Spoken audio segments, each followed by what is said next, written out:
what you've got to develop is the skill of coming to conclusions by using your knowledge and inferring things from the scenario that aren't actually explicit. What I'll do is I'll get on the screen here, I've got a snippet from a scenario, a brief extract.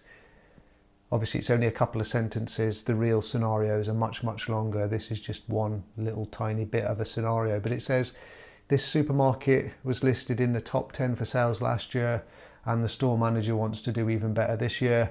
They've told shift managers that they do not care how it's done, but the supermarket must be in the top 5 this year for everyone to receive their bonuses. It's all about a negative health and safety culture because there's more of an emphasis on, financial incentives than there is on safety. But the thing is that the words negative health and safety culture aren't actually expressly said in that little snippet, but you can infer that that's what that indicates. Let me go into a bit more depth with this by way of a exam question. So imagine that the exam question is that, and this question is from a real exam, comment on the negative indicators of health and safety culture in the workplace, and there's a note that says that you should support your answer where applicable using relevant information from the scenario. As we've just said, that snippet from the scenario is about negative indicators of health and safety. So if you were reading the scenario and you saw a sentence like that, a sentence or two like that, you'd be able to use that as an example of a negative indicator of health and safety culture in the workplace, even though within that short extract it doesn't mention the words negative health and safety culture. As I said earlier, we're inferring that. We're kind of reading between the lines and joining up the dots. NEBOSH can't just kind of feed us the answers, or else there's no test of knowledge or application of knowledge there. We've got to be able to infer that information. But for this question, comment on the negative indicators of health and safety culture in the workplace, just based on that little snippet that we've got, that 2 sentences that we've got, there's 2 marks available potentially. Not only 1 mark, there's 2 marks available. I want to explain how to get both marks. So this is the difference between failing the exam and getting a distinction. Let me show you this graphic. What you've got is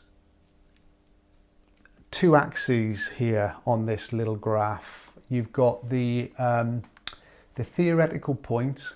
The theoretical point in this example is that there's an emphasis on financial incentives at the expense of health and safety. You can get that from your textbook, whatever textbook you're using as part of the course, or you can get it from if you're doing an online course, you can get it from the online course. It's theoretical. That's in this graph, that's represented here on the vertical axis. The evidence from the scenario is the horizontal axis. The evidence from the scenario is the fact that the store manager doesn't care how it's done. He said that to his shift managers, that they've been told he doesn't care how it's done as long as they get into the top five this year for everyone to receive their bonuses.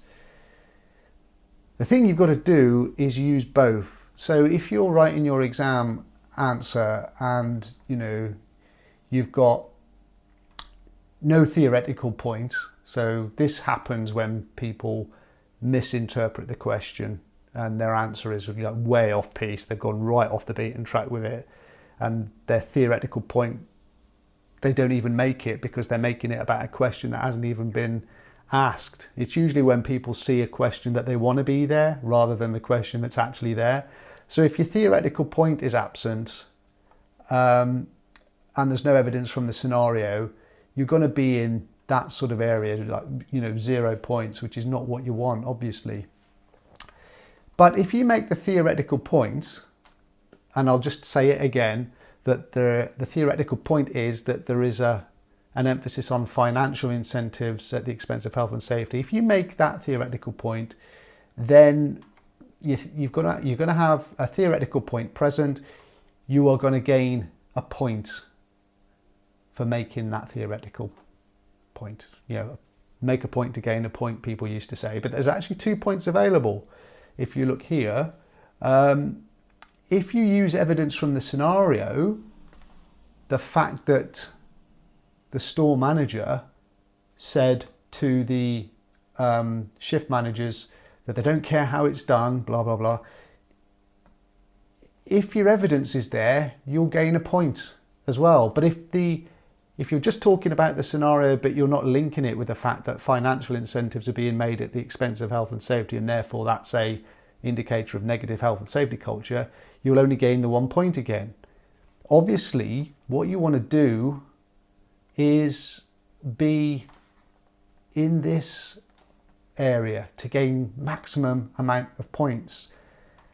So to do that, you're making a theoretical point and you're using evidence from the scenario.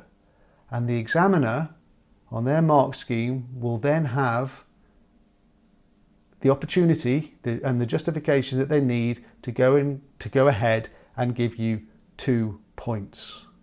So just by way of emphasis then, in the example, a mark would be awarded for emphasis on financial incentives at the expense of health and safety, and another mark, this is the key thing, would be awarded for the store manager has told shift managers that they don't care how it's done.